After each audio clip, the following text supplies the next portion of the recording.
Welcome to the Going Somewhere Podcast, a podcast for anyone who finds themselves in the ambiguous adventure of young adulthood, a season marked by uncertainty, change, love, heartbreak, and a whole lot of big decisions.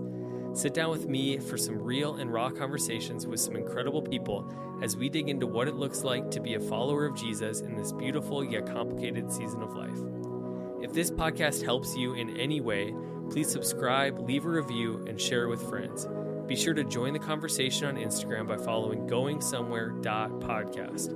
We're all going somewhere. We might as well go there together. Let's dive into today's episode.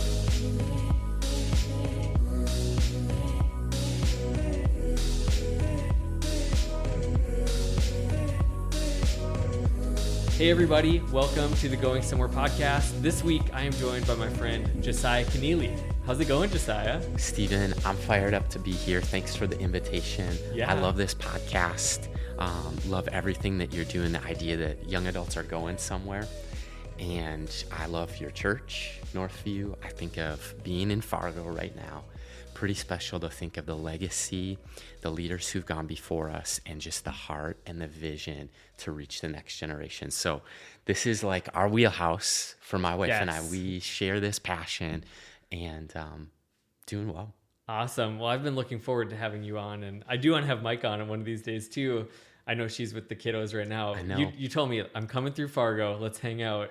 And I was like, lunch and a podcast? What do you say? Let's go. In and out of season. Yes. So no, I'm pumped for you to be here. And I've been really eager to have you on. I've been following you for a while, and we've just crossed paths.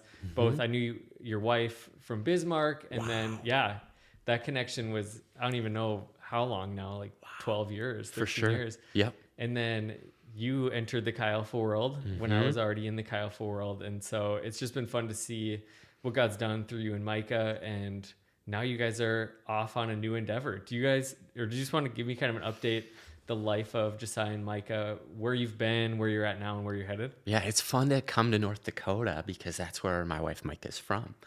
And there's quality people in this state. Absolutely. And I just think of depth and substance. Everyone that I've interacted with is just so high quality. So she was here, gave her life to Christ, or really rededicated her life at Evangel as a young adult, and was part of a launch of a young adult ministry. So there's a lot of North Dakota connections.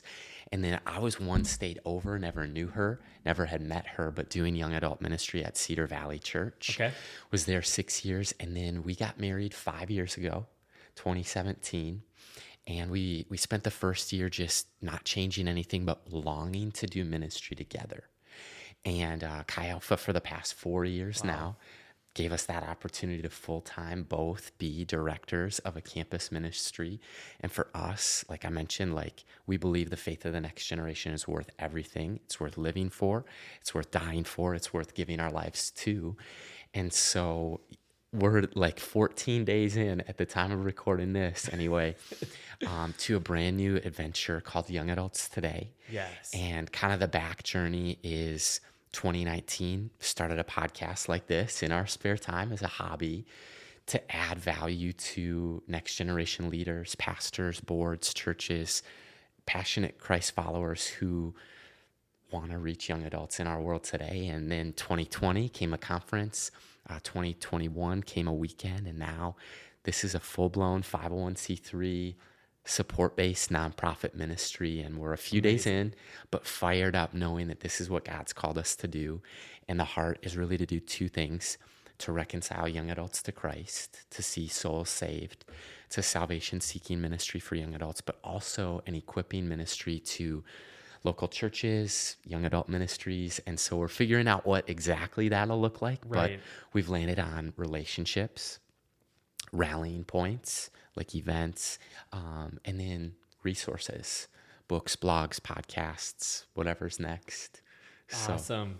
No, that's so cool. I know I saw the post, on Facebook recently that you guys were going that direction. And, like you mentioned, like for the podcast, the Going Somewhere podcast, it's kind of like this thing that I felt like there was a need in our region, in our area. But I had this other place to kind of look at too, seeing what you and Micah had been doing. And on Young Adults Today podcast, I've seen Levi Lesko and some other awesome awesome guest. So Yeah. it's been really inspiring to see that, and just to have kindred people that are seeing the needs in young adults and running towards that place. Because I think when you look at the church as a whole, or when I look at the church as a whole, you look at children's ministry, like that's the bread and butter for a church. Like our church right now, you saw as you're coming in, we're doing some renovations. The whole elementary or the pre-K area is being renovated. It's like such a big deal. And then you go to youth and it's like, all right, this is the hope of the future. These are the messages that I heard growing up. And then I was a part of a college ministry, and you're leading a college ministry recently. That really college ministry is this hub where people come from all over the world. They send out. And then I feel like kind of that leap of like excitement and anticipation and resourcing just kind of falls off. It's a bit of an abyss. Yeah. Mm-hmm. Is that what your guys' experience was when you started out in young adult ministry? Mm-hmm. And what has that been like? And how have you kind of had that pull in your own heart? Yeah, I remember being 21. Pastor Jerry Stranquist sat me and another staff member down at Famous Dave's in St. Paul, probably Minnesota. And he's like, we're going to give you a shot and see what God can do. We got to do something for young adults. And so I remember then starting it, and in our entire state, I could find 2 other people in Minnesota who were leading or launching a young adult ministry. And across the nation, there wasn't many more than that I could find or track down on Facebook or Google. And so I felt like you just said, there's children's ministry resources, as there should be. Yeah. There's youth ministry conferences and books and resources, as there should be. And then I think kind of seeing, man, if somebody would have given a resource like this, I would have been all over it. I would have devoured something, that would have been a help. And so I think that there was that sense of a void or a vacuum or a need. And if we can add value to where there's needs, I think of even the Lego movie, like, isn't it like see a need, meet a need? Yeah. Something like that. That and Everything is Awesome. Those are the things that I always remember from that one. But yeah, no, I think that's how we should all live our lives in just general. It's just like, when we see a need, we meet a need. And I think that's kind of part of the calling journey and adventure too, which I think is one of the biggest things many young adults are kind of walking through, is this idea of, okay, now I know what I can do. I know what I've invested thousands of dollars into building my skill set, my knowledge base to do, but who am I? Like, and how do these converge into a kingdom calling? And I feel like that's such a challenge no matter what you're doing, but what's that journey been like for you and Micah? Like going from, all right, I'm doing young adult ministry and I'm being tasked by a pastor, by a leader to do this, to like, this is the full-fledged call on our lives. What's that journey been like for you? Man, I remember 10 years ago this month, the vision that got me started. I'd been called to ministry, kind of a broad call when I was 18, but kind of the dorm dream was thousands of young adults on their knees, black and white, vision from God. Their hands are lifted in worship. And Stephen, I've never seen anything like it before or since, as far as a vision from God. But I had just read the book of Ecclesiastes. I was on my parents' like living room couch one summer, just asking God, would you give me something to do with my life? So to that question, like, God, I need purpose. What's my identity? Who am I? What's my calling? What's my greatest kingdom contribution? And there was that visual moment, and I've seen it partially fulfilled, but the completion of that calling or the realization of that vision, I've yet to see. So I think that might be the ultimate vision of our lives, or what we're aiming at. But I think it's just been a step-by-step, like, what's the next right thing to do today? Because I can't gather 10,000 young adults today. Right. So what can I do? And can I serve at one local church? Can we go to a campus that no one's ever really tried to reach? Can we offer a podcast resource? Is there any giftings that I have, or do I have anything that God's done in my life that we can offer a generation? And for Micah, the exact same thing. Yeah. And then the beautiful thing for us that we love is we get to do it together. Yeah, for sure. And now you have a young family as well. Oh my gosh. And so just bring them in, right? We're trying to figure out how do we integrate these two girls. Yeah. Aurora's 2, Avalon's 9 months. How do we integrate them? They're welcome wanted additions. And how do we, when we did a weekend event with a couple hundred young adults, they were there. My mom was also there with them. That's awesome. But they got to see it and experience it and be a part of it. We just did a kind of dessert reception night for our ministry, and they were there. That's awesome. And people were loving on them. They got to meet some people who've prayed for them their entire life, but they met for the very first time. So we're trying to figure it out. And my question to you is, what's it like going from 2 to 3? Was it harder 0 to 1, 1 to 2, or 2 to 3? We would for sure say 0 to 1 was the hardest. Oh my gosh. We just felt like the life change, how we spend our free time, when we have to be home, all those things kind of changed. And then when it's your first, we were just like maybe overkill on like bedtime routine, like all these things. Yeah. Where with our third, it's kind of like he's just along for the ride, and yeah, we've had, not that it's been like flawless, but we've learned a lot. But also just when you have 2 kids that are kind of like in their groove, Kinsley and Summit, almost 4, and then 2, it's like, all right, we can't throw them off completely either. So we're just kind of, our thing is, and if you listen to the podcast at all, you've heard it 1,000 times, like we eat dinner every night. And so our thing is just, what is setting 2 more places on our table? So we just love to like bring people in. I feel like that's been a pivot in our calling as a couple, has been, well, one, I think I neglected to like dig that out of my wife and help her discover that early in our marriage. Like I think we looked around us and we kind of said, okay, if they're doing that, we need to do that. And I think it just kind of stunted our ministry growth together, where we feel like we've hit more of a sweet spot where Taylor's gifting is hospitality, making people feel at home, no matter whether it's in our home or anywhere else. And she just makes like people feel at ease no matter who they are, where they are. We've been around professional athletes. We've been around other people that feel like they can't like lower their guard. And we love seeing the crazy things that happen when they're just around Taylor. So, so we just enjoy that. So for us, like a lot of our ministry, and there's a quote by Bob Goff, and it's, why not, and I'll butcher it a little bit, but why not, instead of calling everything ministry, we just call it Tuesday?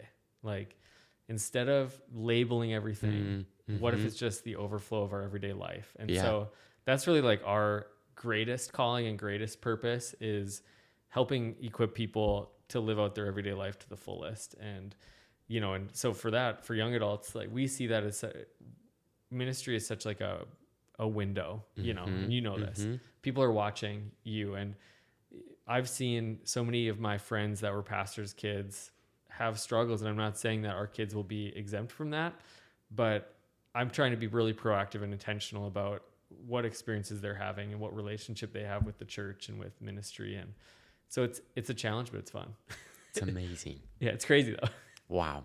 It's like, yeah, I was just thinking about that honestly on the way over here, because I'm thinking about you. I'm thinking about, we've both chosen to do things that put us in the public. And so like one of the things I love preaching on is obscurity, but yet here I am producing a podcast. But I think just that heart of like being content in the shadows, being content with where nobody's watching you. God obviously puts us in places that we're public and stuff, but I was just thinking about it I think like for so many, the idea is to be well known, but I think when we're well known, or when we're known, it's by people that are distant. We're known for what we do. So the people that have never met me, have never sat in my living room, they'll know me down the road for the things that I did, where the people that are closest to you know you for who you are. And if we elevate that over the other, I think God does some pretty cool things. So that's kind of like one of my focuses is, sure, I hope to impact people through this podcast, through other things, through writing, whatever it is that God puts in my path. But if it doesn't start with the kids that I have, and at the end of my life, if all these people are telling stories of all the things that I did, yet my kids are sitting there wondering like, man, I wish I knew the dad that everybody else knows, that is a loss. That's a loss. Yeah. But yeah. Family, man. Dude, intentionality around our lives. I think of the book Anonymous by Dr. Alicia Britt Chole. She describes this iceberg. Yes. 10% exposed, above the water, visible, 90% hidden, obscure, Yep. in the dark.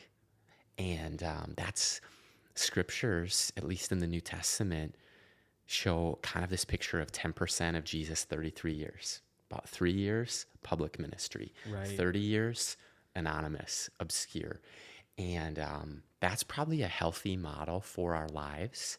And then the tension is, what do we do when there's these God-sized dreams and visions and burdens in our heart that we feel like we have to get out and say something about? And yet the call is to a family and a quiet life. And so developing those inner spaces, like, I think for anyone who is in any form of service publicly, like ministry leadership, I think that that's going to be a constant challenge, especially in a digital, globalized, For sure. social media driven world. Yeah. I mean, it just doubles down on like the needs to really have your values locked in. Oh Like my what is gosh. most important Oh my gosh. in your life, and let that be like the funnel of decision making. For me, the thing that's helped me have some sort of grip or guardrails is like Andy Stanley, right? He says, don't give up something that's unique to you, being a spouse, being a parent, Yep. that's unique to you, for something that somebody else will do. So the quote is just like, don't give up something that's unique to you for something that someone else will do. And I think that that's a temptation. And also I watch Andy Stanley from afar, and his wife cooks, which Micah can rattle the pots and pans a bit. And if I'm cooking, we're having eggs or a smoothie, which is great. Cereal at my house. Right. And so, but Andy said this, every night he cleans the kitchen. And so I was like, man, that's something to model after. Like, this is a way to contribute and add value around the house, and nobody gives a parade or applauses, or says job well done. And it's just like, this is, I think, what it looks like to have that hidden part, or, you know, the identity, the character, the integrity, those types of things. And I think it stretches even beyond, you know, what you and Mike are doing, and just like you are now pursuing a path of creating content and being in public places. You know, that's just the nature of what you're doing. And obviously writing things behind the scenes. There's a lot behind the scenes, I know. But I think it goes to anybody that's working that 9 to 5 as an engineer, as an architect, whatever the case is, like having those deep rooted things, those values.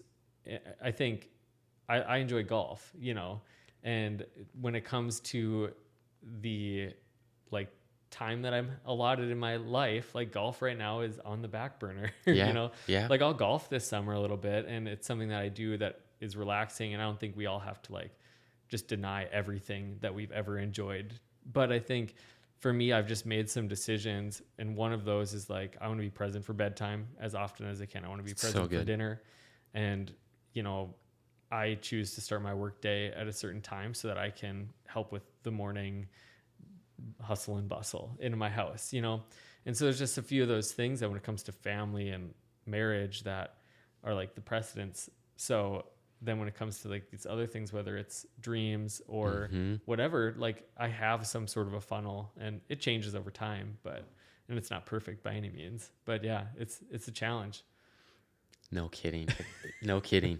I feel you. What do you feel, you know, since you are in the young adult space, like what do you feel like are some of the greatest challenges, roadblocks, obstacles that many specifically post-college young adults face? Yeah. I think maybe two.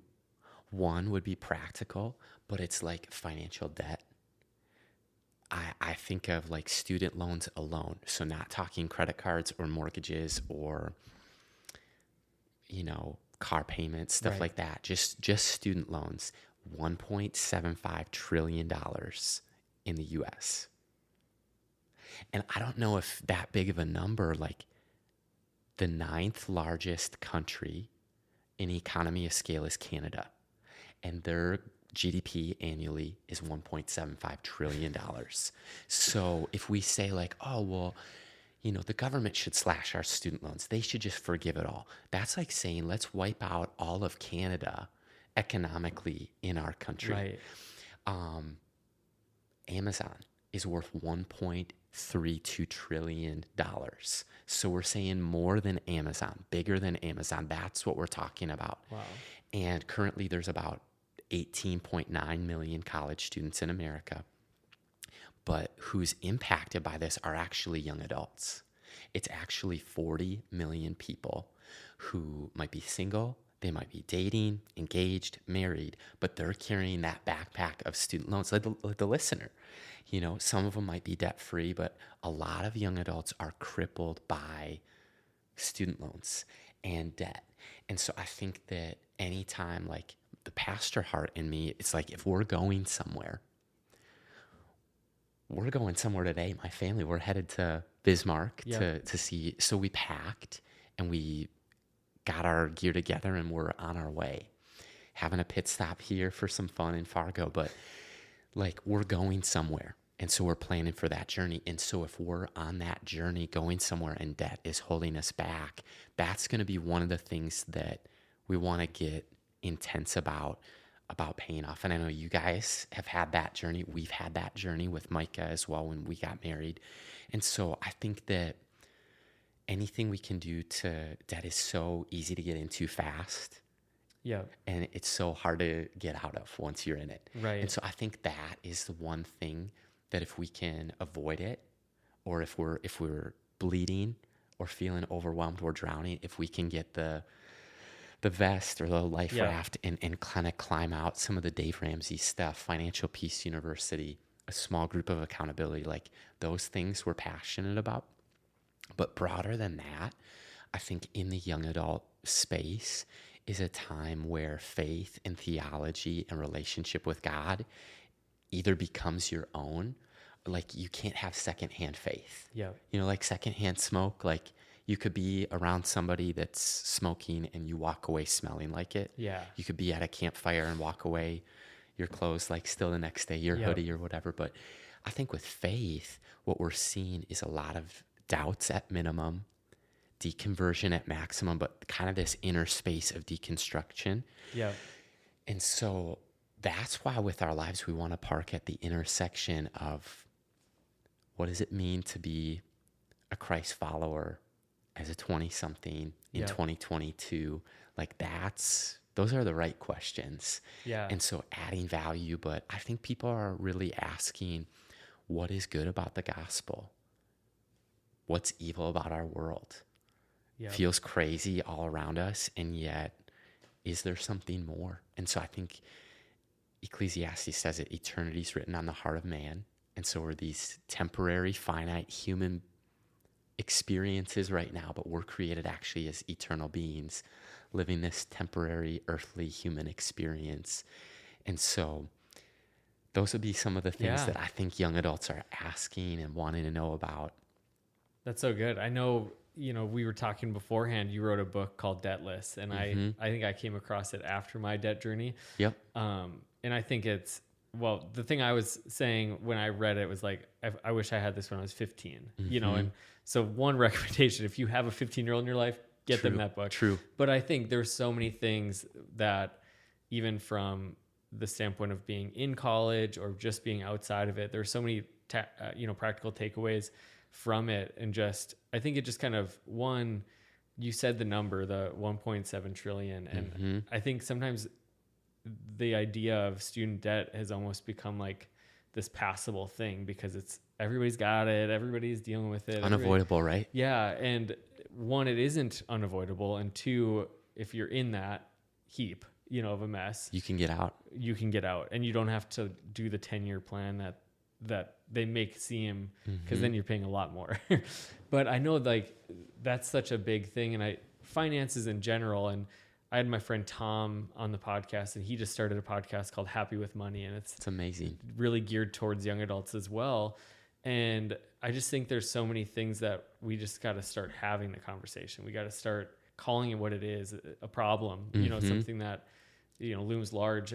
Like one of the biggest things that young adults and just people in general are stressed about is money.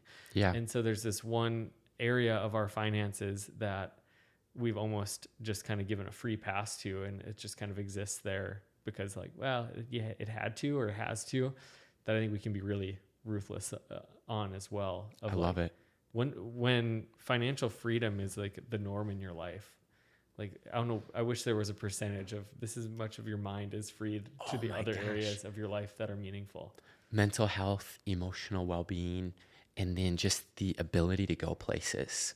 It's like rocket fuel when you have stewardship, under the tool belt, and you've become a good steward. Nothing's holding you back. It's like the chains are holding you back, or you picture like those Formula One cars with the parachute.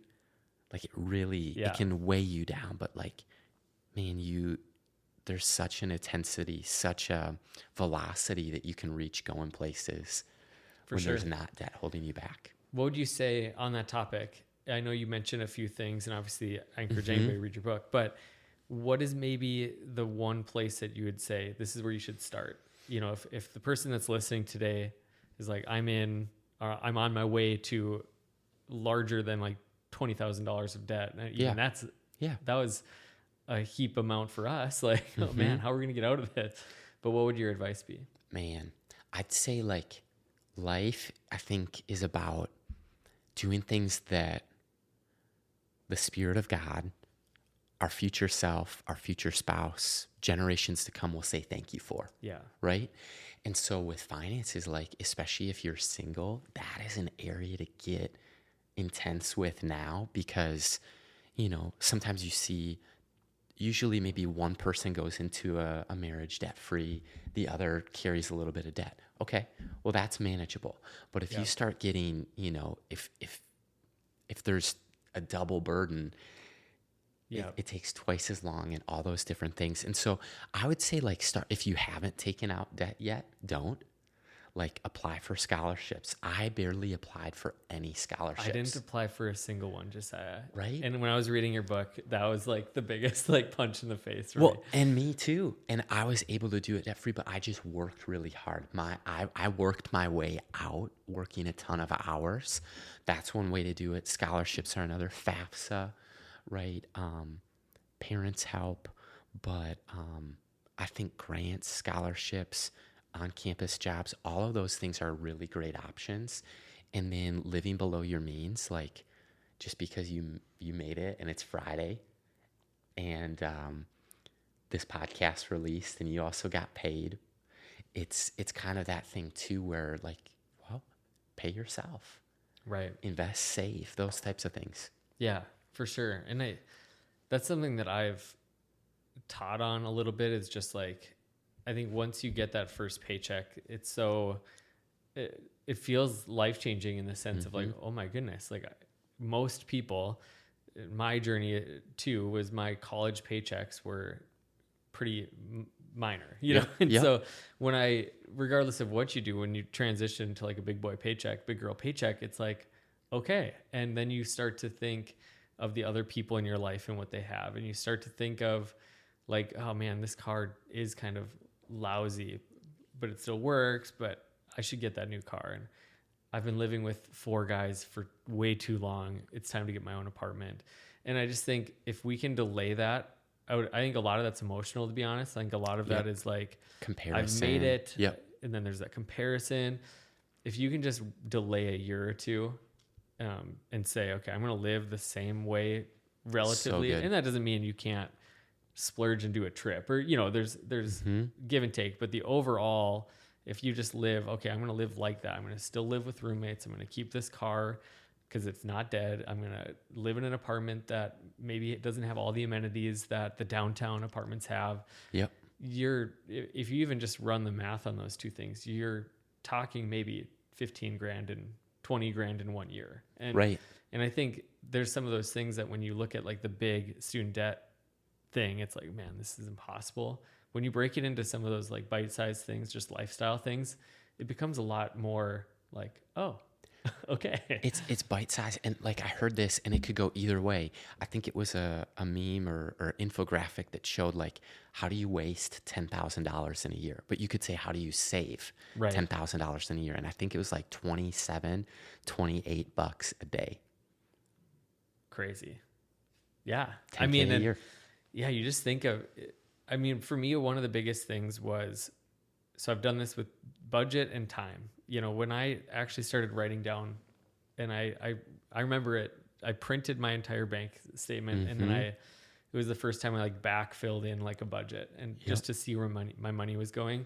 Like that practice alone, like opened my eyes to so many things that I didn't even see as bad spending habits. And it's something that as you grow in life and as you get rid of debt, like that cushion can become less, you know, like you don't need to be as hyper focused on it. But that initial time of doing that was just so eye-opening. And same with time. It's something I teach a lot now, is like take 7 days and literally write out everything to the 15 minutes or 10 minutes. And then just, if you're nerdy like me, make a bar chart and how much of your time is being spent doing different things. Like it's just eye-opening to realize like this is controllable more than I think. Oh my gosh. You know? And even our phones make it easy or hard for us. But I get this weekly report on Sundays. How much screen time per day? I get it at church. App. Yeah, I get it on my way to church usually. And I think Micah did the same thing in her internship here in North Dakota, like 15-minute increments. How am I spending my time? Yeah. So last year I took a period of time, because that was a big thing. Like I was on my phone a ton. And so it was during COVID, so it's a little different, but I got it down like significantly, like 80% drop of the time I was on my phone. And I was in my journal, I had like the 30 days mapped out. And so I would write out how much time, what apps were like the biggest. And at the end of the 30 days, like I was so much more aware. I was filling my life with things that really did matter, and I didn't miss out on that much. And I knew what my like big things were. So I deleted apps after that. I did so much to kind of clean up my digital world. And now I do a lot of social media, both for my job and for the podcast. And so I'm kind of back in this place of like really navigating that portion of my life, because it's challenging, like no matter what you do. And I have a friend, Alyssa Tubner, shout out. She's been a podcast guest, but I just saw, she posted something the other day that this summer she's limiting herself to 5 minutes per week on social media. And she's obviously talked about how amazing it is already. And it's just like, we need to do these challenges that are hard, that maybe aren't sustainable for 2-5 years, but they're sustainable for 30 days because they show us more than they actually do anything, you know? Have you done any of like challenges like that in your personal life Totally. It starts with waking up. I don't charge my phone in our bedroom anymore. Okay. A couple years now. And I don't need an alarm clock anymore. And just that one thing emotionally, I cannot tell you the weight that's lifted, because I don't roll over and start my day with email or social media. Like I get in the Word first, or I help my family. And that one thing, we also have a tech-free date night where either my phone's in a drawer, or Micah might bring her phone just in case we need to be getting a hold of for the kids or whatever. But that's been huge. And then I try to, on weekends, charge my phone in the kitchen or in a drawer and not be on it, because similar to you, I use social media for work as well. And we're in a launch phase, so it's like extra, right? But I try to create or contribute more than I consume. So I try not to aimlessly scroll, or like if I'm rocking one of our daughters to sleep or something, I'll read NT Wright on my Kindle. So it's phone, it's screen time, but it's not quite the same as being inundated with, I'm feeding my soul, I'm feeding my mind, versus like I'm just aimlessly down this addictive path of dopamine infused, social media. So then the other one, the ruthless elimination of hurry, John Mark Comer, he said like, hey, set your phone to grayscale for 30 days. So I've tried a lot of it. I've deleted apps for like a month or longer off my phone, and it's been great. I mean, do it all, try it all. And even just like putting social media on like the 4th page, I've just realized how like I'll like open my phone and then instead of clicking on Instagram because it's right there or whatever, it's like you have to work for it. Us millennials, you know. But it's just interesting, like the small subtle things. And I think sometimes there's so many of these things that we just don't do because they seem overkill or they seem like unnecessary.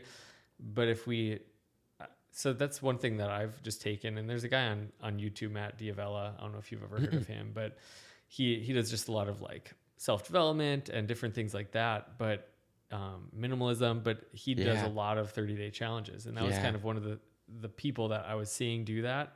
And then he would just report his findings. And I was like, I want to do that spiritually too. Like I want to do that with like spiritual disciplines and habits in my life that there's been things now that I'm doing that I would have never started doing unless I just said, I'm just going to give it 30 days.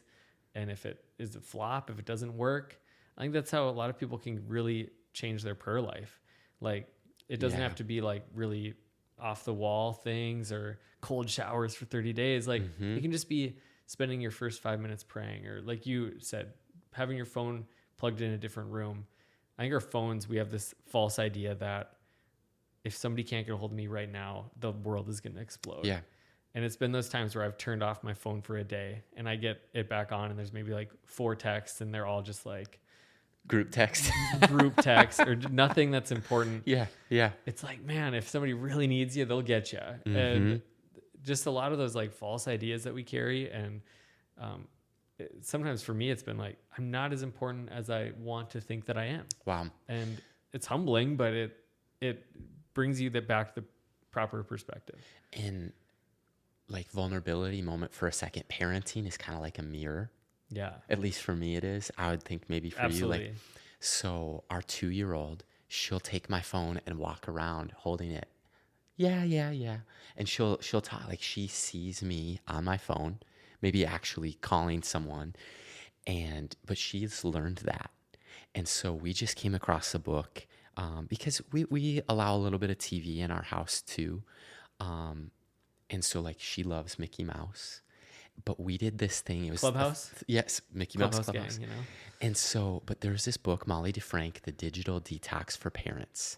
Because I think a real thing is digitally distracted parents. For sure. And I could so easily fall prey into that. But then it's like, man, what type of environment do we want for our family? So they say like cold turkey, no TV for 14 days.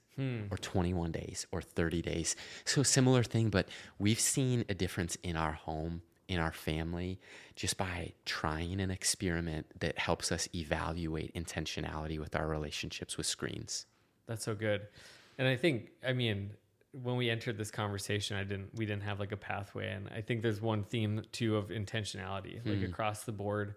And I know for screens and all that stuff, what I've kind of gotten into a practice of doing is just asking why a lot. And so like why, it sounds now like my 4-year-old, but like, why are we turning the TV on right now? Because we have some times that, I mean, everybody has a rhythm of life, and it's either something that we intentionally put in place or it's something that has just been beaten down to the path of life.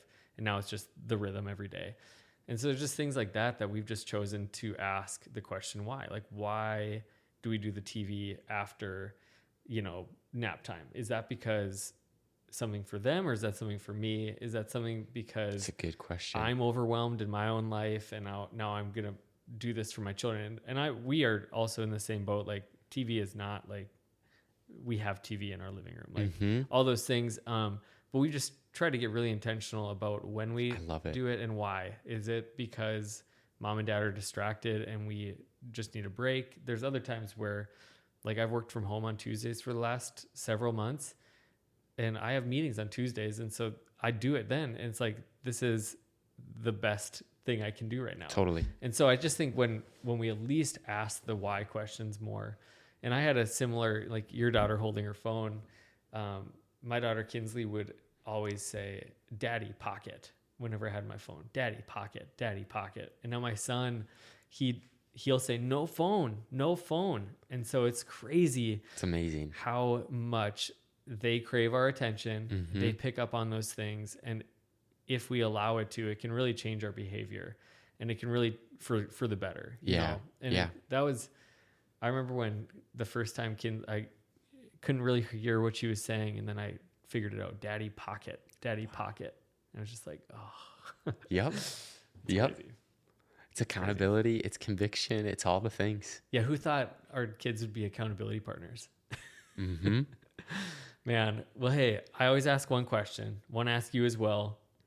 What's one thing that you would tell that 20-year-old Josiah, or just out of college Josiah, piece of advice? Yeah. I mean, I think I was, to your point, like an intentional person. What I spent my time on, I feel like I was faithful with and crushed it in some level of just the sense. But here's what I would say is become fanatically disciplined. Because that's what I'm telling myself at 30 in this season of life. That's what this season of my life called.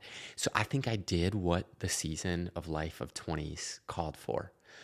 But I think the fanatical discipline that now I feel called to in this season, stepping into the next, there's habits that I've formed in my 20s that I'm trying to reverse now, or I'm trying to correct or bring a different level of discipline or diligence, or just this fanatical sense of discipline.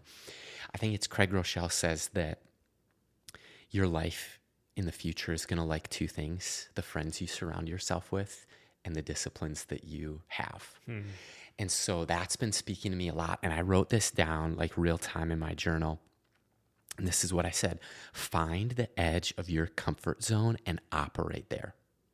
Find the upper capacity of your abilities and spend time there. And then intentionally seek things out that intimidate you. That's good. Yeah. So I guess I say that to myself. This is what I'm speaking to myself today of the self-discovery process that I'm in right now. So if I could say that younger, like find my comfort zone and become comfortable with being uncomfortable. If I could say like, this is the upper capacity of my abilities, so I'm going to intentionally spend time here to grow. And then I'm going to intentionally seek things out that scare me, so I can do it afraid, so I can do it when I'm nervous about it or it intimidates me. And because I think that's what my life is looking like today. So good. Is those things outside my maybe ability level or comfort zone, or where I'm intimidated. And so I need to do them. And if I could have started those fanatical disciplines younger, I wish I would have. So good. And I think just everybody has that untapped potential that can only be found outside of that comfort zone. And I think no matter what the career is, no matter what you do for a living, there's untapped potential, not only in your career, but also just in the life that you're living for Jesus. So no, I appreciate that. Where can people find what you and Micah are doing? I know you guys have created incredible resources, podcasts, books. Where can they find some of that at? Yeah, I guess home base for us is YoungAdults.Today. And so on social media, the website, just YoungAdults.Today. Otherwise, I am, to my knowledge, the only Josiah Kennealy that there is. So social media and website and stuff. And there's sometimes people that make fake profiles, but not too many. Not too many. Check the content. Make sure that it's good. Yeah. No, it sounds good. And we'll make sure to link all that in the description in the bio. And I just love what you guys are doing. I love, I feel like we're both on the same path, and it's fun to have people that you can look over to the side and give a fist pump to and encourage along the way. And I know we're gonna have lunch. I'm just gonna be picking your brain of just what you guys are doing, and I love it. So we're in it together, and you are such a remarkable encourager. We're grateful for you. Everything you do turns to gold. We're cheering you on with it, and so fun to hang today. Absolutely. Appreciate it. And thank you guys for listening, for watching today. As always, we would invite you to like, comment, subscribe, do all those things he knows that are important to help grow what these things are, reach more people. Leave a review. Thank you. I'm not the only one saying it now. So appreciate it. Have a great day. We'll see you again next week. Love you, man. Appreciate you a lot. Hey, love you too. Thanks for listening to this week's episode with Josiah Kennealy. I had so much fun taking the time to sit down with him and chat about young adult ministry, why it matters, and just the void that he and Micah are just running towards with their lives. And I just appreciate them so much, and I'm inspired by them. Their story, their calling is something that is really touching to me, because they are running towards an area of need. They're running towards a void in the church and doing all that they can to help young adults grow in their relationships with God and succeed in life. And so I just appreciate them a ton. And if you haven't yet checked out their podcast, Young Adults Today, or their other podcast, F.Y.I, I encourage you to do so. If you're just looking for more resources to help you in this season of life, those are two incredible ones. I know I'm challenged by so much from my conversation with Josiah, both in terms of family, finances, and just really making faith our own. But I know one of the things that really stood out to me was just, we talked about 30-day challenges. There's these practices and habits that we've tried for 30 days that have truly changed our life. And so I don't know what that is for you. Maybe it's something to do with your phone, your technology use. Maybe it's something to do with a friendship, relationships, reading your Bible, praying. I encourage you to take 30 days. 30 days, that's all I'm asking, and really commit to a new habit, a new discipline, and to make that a part of your day for 30 days and just see what happens. See how it changes your life. See how it impacts your every day. So I encourage you to do that. I challenge you to do that, and I can't wait to hear more about it. And as always, we'd love to hear from you. GoingSomewhere.podcast on Instagram. Let us know how this episode and other episodes are impacting you. Make sure that if you haven't already, that you like and subscribe and leave a review for this podcast, and we will catch you in the next episode. We love you. Have a great week, and we'll see you next Tuesday.